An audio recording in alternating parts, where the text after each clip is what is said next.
Dua empatnya. Dua empat. Sini. 27. Dan naik tuh. Tadi 30. Assalamualaikum warahmatullahi wabarakatuh. Waalaikumsalam warahmatullahi wabarakatuh. Alhamdulillahi rabbil alamin. Wassalatu wassalamu ala ashrafil anbiya'i wal mursalin Sayyidina wa maulana Muhammadin wa ala alihi wa sahbihi ajma'in. Amma ba'd. Ayyuhal ikhwa wal akhwat, a'azzani wa a'azzakumullah. Saudara-saudariku yang semoga dimuliakan oleh Allah, kita bertemu kembali di malam Ahad untuk mengkaji pembahasan fikih menggunakan kitab Ad-Durarul Bahiyah fil Masailil Fiqhiyah karya Imam Muhammad bin Ali Asy-Syaukani Al-Yamani rahimahullahu taala. Ya, pada pertemuan sebelumnya kita masih di pasal tentang pernikahan yang terlarang. Kita sudah membahas bahwasanya nikah mut'ah terlarang, nikah syighar terlarang. Syighar yaitu saling tukar saya nikah dengan putri kamu, nanti kamu nikah dengan putri saya. Syighar itu namanya. Itu terlarang. Dan juga kata Imam Syaukani, seorang suami wajib menunaikan syarat yang diajukan istri, kecuali kalau syaratnya mengharamkan apa yang Allah halalkan atau menghalalkan apa yang Allah haramkan. Lalu berikutnya yang terlarang, yang keempat kata Imam Syaukani, seorang pria diharamkan menikahi wanita pezina atau wanita musyrik, begitu juga sebaliknya. Artinya tidak boleh juga seorang wanita muslimah menikahi pria pezina atau pria musyrik. Nah ini. Lalu berikutnya, sampai situ ya? Yes, sir. Berarti baru 4. Lalu berikutnya ini bapak-bapak dan ibu-ibu yang semoga dirahmati Allah. Pernikahan berikutnya yang terlarang yang disebutkan oleh Imam Asy-Syaukani di sini, wa man sarahal Qur'anu bitahrimi waradha'u kan nasab wal jam'u bainal mar'ati wa 'ammatiha. Jadi au khalatiha. Wa ma zada 'ala al-'adadil mubahi lil hurri wal 'abdi. Lalu berikutnya perkara yang dilarang dalam pernikahan yang terlarang, yaitu menikah dengan orang-orang yang sudah diharamkan secara tegas dalam Al-Quran.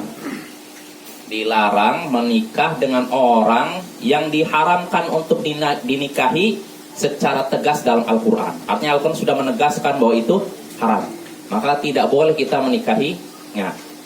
Siapa orang-orang yang sudah ditegaskan dalam Al-Quran tidak boleh dinikahi? Musyrik. Ya, Allah sebutkan dalam surat An-Nisa ayat 23-24. Ayatnya lumayan, satu ayat tambah satu ayat lagi, dua ayat, tapi dua ayat panjang. Siapa saja? Hurrimat alaikum ummahatukum. Diharamkan atas kalian menikahi ibu kalian. Nah, boleh kita nikah dengan ibu kandung sendiri. Wa banatukum. Begitu juga putri-putri kita. Wa akhwatukum. Begitu juga saudari-saudari kita, saudari kandung, ini diharamkan. Lalu wa ammatukum, begitu juga dengan bibi dari pihak ayah. Tak boleh menikah dengan bibi dari pihak ayah. Wa khalatukum, berikutnya bibi dari pihak ibu.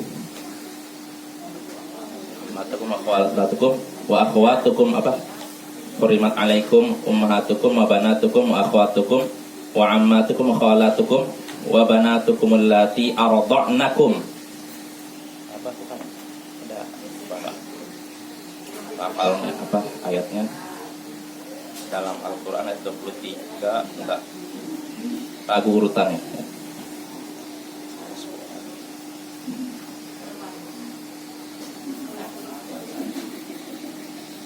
Ini wa banatul akh, ya lupa urutannya setelah ini 5. Yang keenam, wa banatul akh, tidak boleh juga menikahi putri dari saudara kita.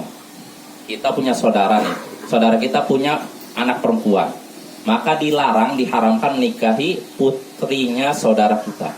Namanya apa? Keponakan. Wa banatul ukh, begitu juga putri dari saudari kita. Kita punya saudara perempuan, dia punya anak perempuan, ini pun tidak boleh dinikahi. Wa banatul ukht wa ummahatukum allati arda'nakum. Yang ke-8 setelah itu yaitu ibu-ibu yang pernah menyusui kalian. Nah, ini juga tidak boleh. Jadi kalau di beberapa daerah, Bapak, ibu-ibu biasanya masih ada kebiasaan suatu daerah seorang anak itu ketika usia tertentu diserahkan kepada wanita lain supaya disusui. Ya tidak? Kalau sini masih ada. Masih ada juga. Nah, ini hati-hati. Nggak ada. Ya, sekarang udah nggak ada ya. Makanya hati-hati, makanya jangan sembarangan nyerahkan anak kepada wanita lain untuk disusui. Jadi harus tentukan, jangan sampai nanti asal serah-serah. Setelah itu lupa. Akhirnya dia nikah ternyata dengan Susuan. itu. Saudara susuan. Karena nanti setelahnya ini ibu yang menyusui, setelahnya wa akhwatukum minar radha'ah, dan saudari-saudari kalian sepersusuan. Saya misalkan nyusu dengan seorang wanita. Wanita ini punya anak perempuan. Nah, ini namanya apa? Saudari persusuan. Nah, yang seperti ini gak boleh. Gak boleh nikah dengan saudara sepersusuan. Begitu juga bukan saudaranya aja, termasuk misalkan keponakannya, semuanya kena. Ya. Jadi semua mahram, ibaratnya kita seperti putranya. Sebagaimana kita tidak boleh nikah dengan misalkan bibinya atau saudarinya ibu kita, ya tidak. Maka kita pula tidak boleh nikah dengan saudarinya ibu yang menyusui kita. Pokoknya yahrum minan nasab yahrum minar radha' ma yahrum minan nasab. Jangan kita bahas.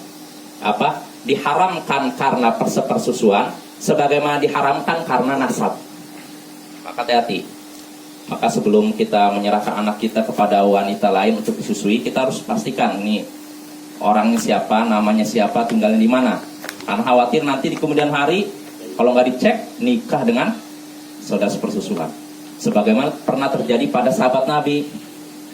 Kalau namanya Uqbah bin Al-Harith atau siapa Uqbah nama depannya. Dia suatu hari nikah dengan seorang wanita. Tiba-tiba datanglah wanita arda'tukuma, berkata kepada keduanya, aku sudah menyusui kalian berdua. Bayangkan, dia udah nikah ini. Datang seorang wanita mengatakan, aku sudah menyusui kalian berdua waktu masih kecil. Akhirnya Uqbah dari Mekah pergi ke Madinah. Hanya untuk apa? Nanyakan masalah ini.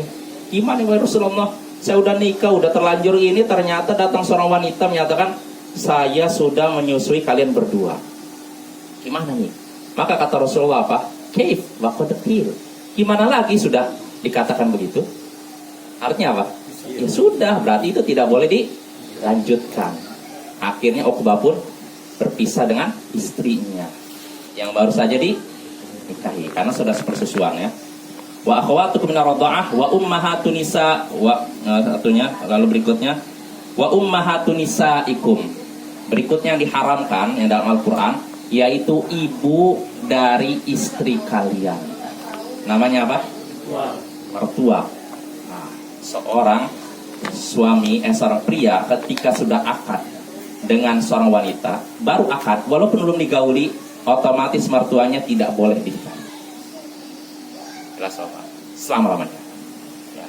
Tapi nanti setelahnya, tadi kan ibu dari istri. Yang berikutnya diharamkan waroba ibukumul lati fi hujurikum min nisaikumul lati dakhaltum bihin, yaitu anak-anak istri kalian yang ada dalam pemeliharaan kalian, yang mana kalian sudah menggauli istri kalian itu.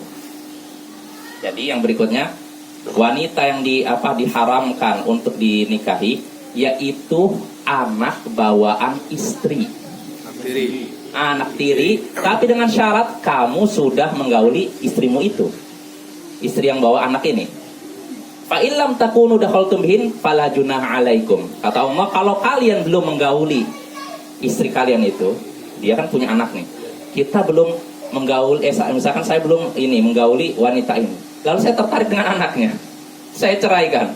Lalu saya nikahi anaknya, boleh tidak? Boleh. Semata-mata akad tidak mengharamkan anaknya. Beda halnya dengan kalau kita menikah dengan seorang wanita, dia punya ibu. Semata-mata akad sudah haram, gak boleh lagi nikahi ibunya. Jelas Bapak? Ras. Ya, tapi kalau anaknya enggak, semata-mata akad saja, baru sekedar akad, belum apa? Belum haram. Kecuali kalau saya sudah menggauli, baru anaknya haram dinikahi. Jelas? Ya, itu ya. Itu yang diharamkan. Lalu berikutnya, wahalailu abanaikum, yang diharamkan juga untuk dinikahi, yaitu istri-istri putra kalian. Kita punya anak laki-laki kita nikah dengan Nantu. dengan seorang wanita. Wanita ini namanya apa? Nantu. Menantu. Ini tidak boleh dinikahi ya. Lalu berikutnya, wa anta jam'u bainal ukhtain. Kalian menggabungkan antara dua saudari kandung. Saya nikahi ini perempuan ini dan juga kakaknya. Digabungkan dua. Ini pun tidak boleh. Illa ma qad salaf. Allah katakan kecuali kalau sudah berlalu. Kenapa? Karena dulu memang biasa kayak gitu. Saudara sekandung 2, 3 dinikahi oleh satu orang. Itu dulu. Tapi kalau sekarang tidak boleh. Illa ma qad salaf. Kecuali yang sudah berlalu, innallaha kana ghafurur rahima. Maka sesungguhnya Allah Maha mengampuni lagi Maha penyayang. Lalu berikut yang terakhir yang dilarang untuk dinikahi, wal muhsanatu minan nisa. Wanita-wanita yang masih statusnya istri orang lain. Maka nggak boleh seorang ini laki-laki suka dengan seorang wanita, dan wanita ini udah diceraikan oleh suaminya talak 1 atau 2, maka nggak boleh langsung dinikahi. Hati-hati ya. Nunggu. Nah ini kalau udah talak 3, udah lewat masa iddahnya, baru boleh di. Oke, kalau 1, 2 nggak boleh, karena dia statusnya masih apa? Istri orang. Nah itulah beberapa wanita, beberapa orang yang diharamkan bagi kita untuk apa? Menikahinya.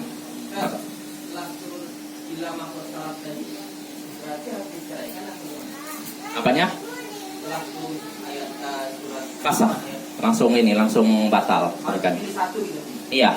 Ya, nanti ada penjelasannya seorang sahabat begitu. Jadi dia ketika nikah, dia dalam keadaan punya 2 istri dan dua-duanya saudara kandung. Ini sebutkan lima syokan, nanti kita bahas. Maka sikap Nabi SAW, pilih salah satunya. Akhirnya dia pilih salah satunya, yang satunya di langsung. Ini Bapak ya. Nah itu Bapak, berarti yang diharamkan, coba kita ini lagi, urut lagi. Pertama siapa? Ibu. Kedua, ini apa? Putri kita. 3, saudari kita. Keempat, bibi dari pihak ayah. Kelima, bibi dari pihak ibu. Lalu keenam, putri dari saudara laki-laki kita. 7, putri dari saudari kita. Lalu berikutnya 8, ibu sepersusuan. 9, saudari sepersusuan. Setelah itu 10, apa? Mertua, betul. 11, anak tiri, ya, dengan syarat sudah digauli istrinya itu, ibunya mah. Lalu ke-12, nantu ya. Terus ke-13, menggabungkan 2 saudari.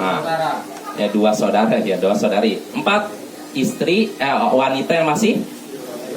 Maka dari sini Bapak, berarti selain ini halal. Maka di sini bisa menjawab pertanyaan orang, apa boleh saya menikahi sepupu saya? Boleh. Nggak ada yang melarang. Iya, nggak ada larangan. Kita ketika menyatakan haram, ini butuh apa? Dalil. Ya, dan nggak ada dalil yang mengharamkan nikah dengan sepupu. Ya walaupun harus kita akui Bapak, mungkin kalau ada suatu daerah kadang ada yang menganggap itu biasa, tapi ada yang menganggap itu aib. Nah, tapi kalau kita berbicara masalah agama, tentu saja agama membolehkan. Jadi jangan sampai suatu yang boleh diharamkan gara-gara apa? Adat. Kita mendudukan syariat di atas adat, apa ya? Ini ada yang poin 14 tadi. Contohnya seseorang itu kan udah cerai sama istri suaminya, tapi dia mungkin harapan uang nggak ada atau habis masa iddahnya, itu boleh dia nikah sama orang lain? Yang istrinya boleh. Kalau udah habis masa iddahnya, iya, boleh. Dia cerainya 10 kali. Iya, kalau memang udah habis iddahnya udah, maaf, selamat tinggal suamiku, gitu. Dia bisa nikah lagi. Tapi yang nggak boleh itu kalau masih masa iddah, karena di situ suami masih berhak untuk rujuk, untuk kembali lagi. Tapi kalau udah lewat iddahnya sudah, selamat tinggal. Salah siapa gitu selain? Balik lagi boleh dengan akad baru. Jadi kalau misalkan udah lewat iddah, aduh sayang juga, dia mau kembali lagi dengan si istrinya ini yang udah jadi mantan istri, maka boleh, tapi dengan syarat keriduan si istri, si wanita ini. Kedua dengan akad baru, mahar baru, wali baru. Walinya maksudnya ada walinya gitu. Dan nikah baru lah. Dan saksi baru. Ya nikah baru, akad baru. Jadi bukan akad yang lama. Jelas Bapak ya? Jadi di situ kita sekali lagi bisa mengetahui apa pertanyaan sebagian orang nanyakan apa hukum nikah dengan sepupu. Jawabannya boleh. Ya, walaupun ya ini mungkin bagi sebagian daerah aib, bagi daerah lain biasa saja. Kalau di Arab biasa Bapak ya?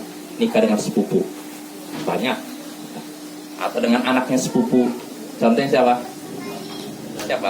Ali bin Abi Thalib nikah dengan anak sepupunya. Siapa sepupunya? Nabi kita. Anaknya Fatimah nikah dengan anak sepupu, dan itu diperbolehkan ya.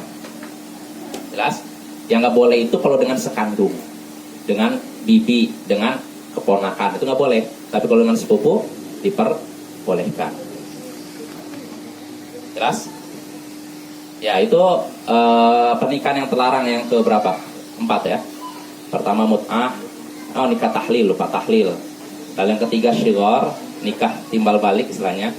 Lalu nikah dengan seorang pezina atau musyrik, wanita musyrik, begitu juga sebaliknya.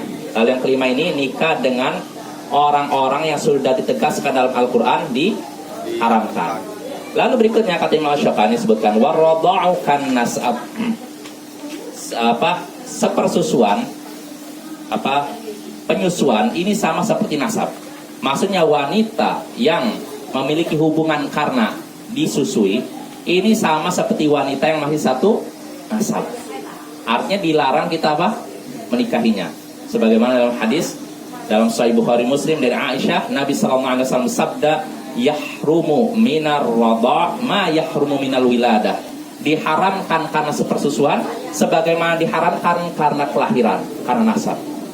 Jadi kalau kita, sebagaimana kita tidak boleh menikah dengan anaknya ibu kita, saudara kan? Ya tidak? Ya. Maka nggak boleh juga diharamkan juga menikah dengan anak ibu yang pernah nyusi kita. Begitu juga keponakannya. Begitu juga bukan keponakan, saya keponakan ya. Batas berapa kali susuan ini? Itu khamsa radha'ah, 5 kali Susuan. ya. Iya, 5 kali nyusui. Terus apakah ada batas usia? Apakah harus di bawah 2 tahun atau di atas 2 tahun juga boleh? Ada beda pendapat. Pendapat yang kuat yang di atas 2 tahun juga bisa kalau ada hajat. Ya walaupun beda pendapat Bapak ya. Kisah ini kisah Salim Maula Abi Hudzaifah. Dia ini Sering masuk. budaknya, artinya udah dirawat dari sejak kecil. Ya dianggap seperti anak sendiri. Cuma tetap saja status dia bukan mahram kan. Akhirnya istrinya Abu Hudzaifah ini bingung gimana nih. Saya kalau larang dia, saya kalau setiap kali dia masuk berarti saya harus pakai hijab kan, pakai jilbab. Repot sekali kayaknya.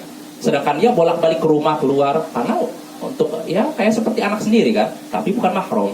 Akhirnya bagaimana? Dia ngadu kepada suaminya. Suaminya ngadu pada Rasulullah, maka Rasulullah nyuruh susui dia. Si Salim ini akhirnya susui. Setelah itu jadi mahramnya. Nah, terus pertanyaan, apakah boleh kasus Salim ini berlaku juga untuk kita? Jadi artinya kalau ada anak yang sudah usianya agak dewasa, lalu dia disusui supaya jadi mahram, ulama beda pendapat. Kalau mayoritas ulama berpendapat nggak bisa. Iya. Ya. Tapi pendapat yang kuat, Allahu a'lam, boleh kalau memang ada hajat. Ya, ada hajat, ada kebutuhan. Seperti tadi istrinya Abu Hudzaifah, dia punya anak-anak ini kalau dipisahkan repot juga. Tapi kalau bersama juga repot. Kenapa bersama? Dia bukan mahram. Jadi kemana-mana setiap dia masuk rumah harus pakai ini. Nanti dia keluar copot lagi. Repot sekali kan? Makanya udah susui aja. Dengan itu dia tenang. Jadi nggak perlu pakai hijab lagi dia masuk itu. Jelas Bapak? Ya, ini ada beda pendapat ya, tapi yang jelas ada beda pendapat. Inna apa tadi yahrumu minar radha' ma yahrumu minan nasab. Diharamkan karena persusuan, apa yang diharamkan karena nasab. Ya, sebagaimana kita dilarang menikahi wanita yang masih nasab, begitu juga kita dilarang menikahi wanita yang sepersusuan. Ya.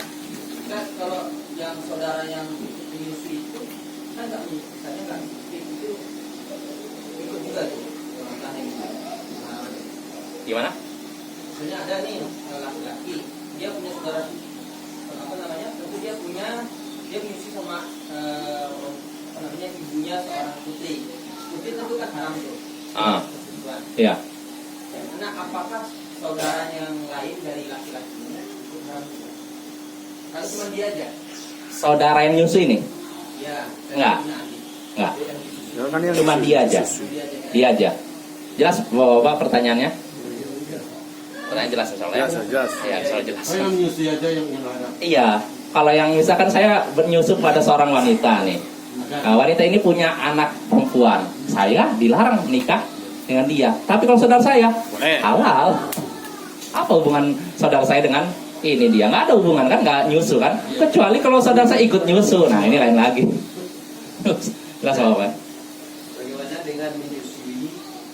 Saya pernah dengar pendapat anak yang disusui sampai kenyang katanya. Apakah ada pendapat yang juga? Iya. Iyalah. 5 kali tapi sampai kenyang. Iya, 5 kali itu maksudnya kenyang. Sampai dia copot sendiri. Ya, sampai Ya itu. walaupun misalnya 3 Nggak cuman langsung copot. Nggak begitu. Itu. Nah, iya itu. Itu. Dan itu ya sekali lagi bisa juga untuk lebih dari usia 2 tahun. Tapi dengan syarat kalau ada kebutuhan. Ya. Ini pendapat sebagian ulama. Kalau zaman sekarang kalau lebih dari 2 tahun bisa, karena ya namanya teknologi ada yang penyedot susu yang zaman sekarang bisa dikasih buat umur 2 tahun. Iya bisa juga. Makanya Syekh Utsaimin mengatakan gitu. Kalau misalkan dikumpulkan dalam berapa gelas si anak ini minum, jadi ininya saudara sepersusuan. Jadi anak sepersusuan bagi si ibu yang punya air susu itu. Jadi nggak mesti begitu, nggak mesti langsung ke putingnya, bisa juga dengan gelas atau dituangkan di mana gitu. Kita sekarang udah canggih ya. Kalau udah canggih, ya, bisa. Tapi bapak mungkin Itu orang itu udah dewasa, nikah sama nikah, tapi bukan orang yang nikah.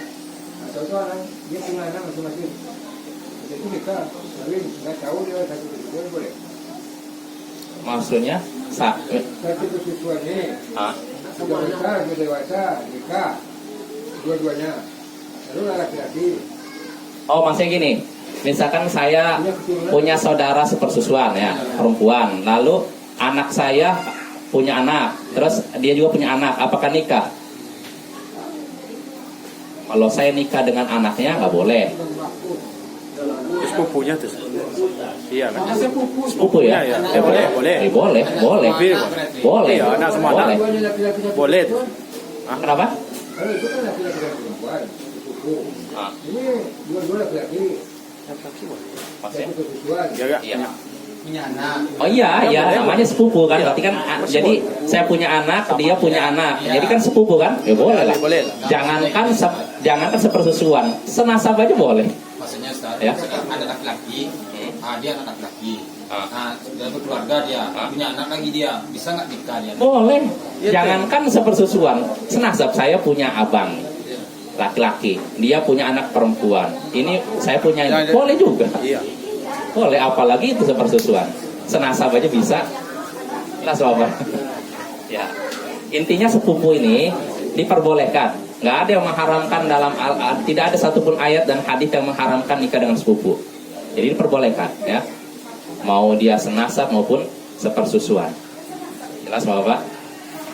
Yaitu tentang sepersusuan. Lalu berikutnya kata Imam Asy-Syaukani, pernikahan yang terlarang berikutnya wal jam'u bainal mar'ati wa 'ammati wa khalatiha. Ini mirip dengan tadi ya. Di antara pernikahan yang terlarang yaitu menggabungkan antara seorang wanita dengan bibinya dari pihak bapak atau bibinya dari pihak ibu. Ya. Ini pun perkara yang terlarang ya. Nabi SAW bersabda dalam Sahih Bukhari, Muslim, dari sahabat Abu Hurairah, dia berkata, naha Rasulullah SAW antun kahal mar'atu ala ammati aw khalatiha.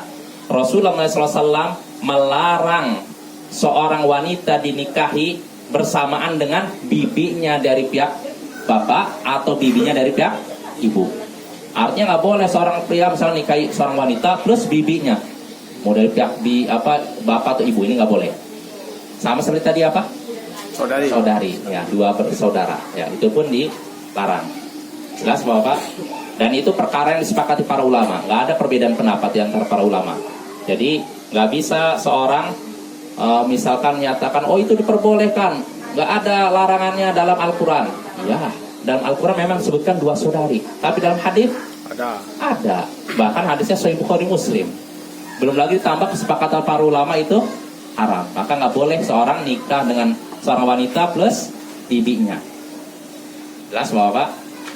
Nah itu permasalahan pernikahan yang beberapa yang tadi yang diharamkan ya. Lalu berikutnya apa? Kebalikannya juga ya.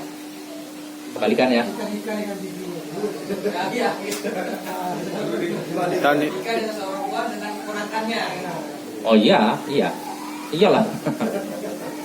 Oh maksudnya seorang wanita dengan dua laki-laki gitu? Hah? Karena itu di hadisnya kan, Ammatiha wa khalatiha. Ya. jadi balik saat sama bibinya dulu baru sama Oh sama aja. sama tante. Cari kianu sah. Ya. Lanjut. Cari keamanan. Ya, lanjut Bapak ya. Lalu berikutnya perkara yang dilarang ini, berikutnya ya.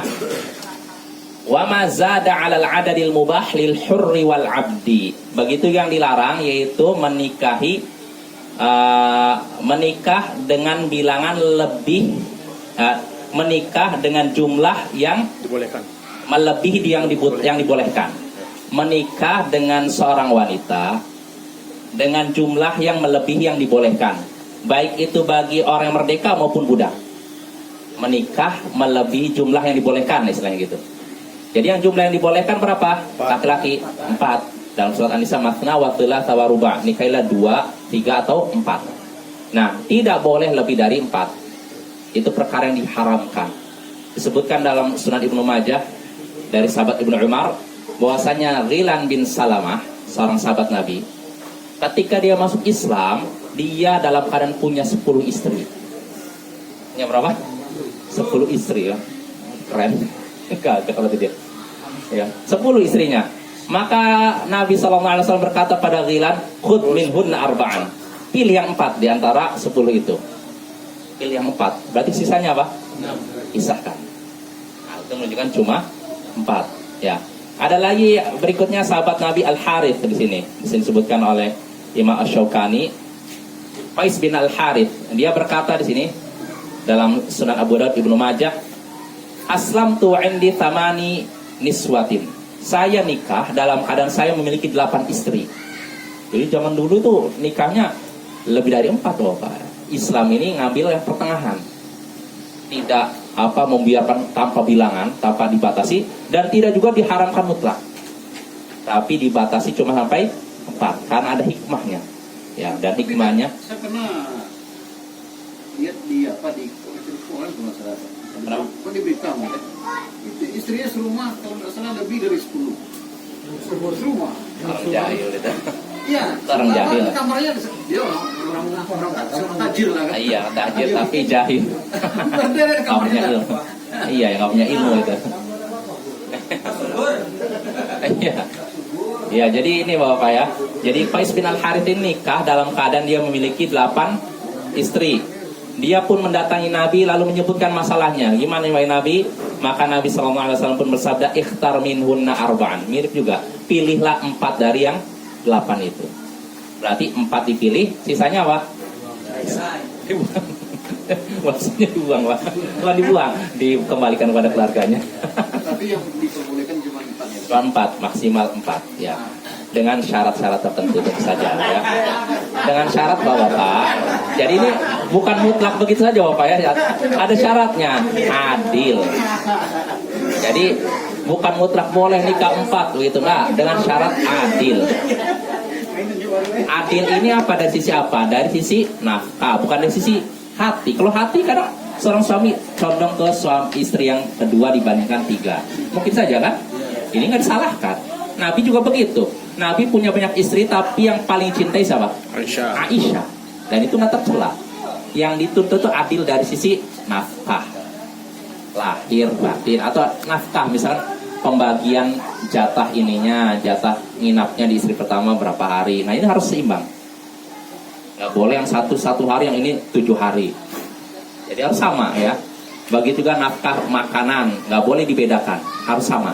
Tapi saja tentu saja tergantung, misalkan istri pertama punya anak 4, tentu saja nafkahnya beda dengan istri kedua yang cuma anaknya 1, ya tidak? Ya. Ya, tapi intinya harus semuanya adil. Jelas loh. Di Padang seminggu, di Sumitawi seminggu. Boleh aja, kalau sanggup. Itu masih mending, itu masih dekat. Ada yang nikahnya satu di Provinsi Jawa Timur, satu Jawa Tengah. Bolak-balik, luar biasa. Masih sehat mungkin orangnya. Iya. Dan ini perginya pakai motor, saya habis pikir pakai motor kan lumayan kan, pergi belakang.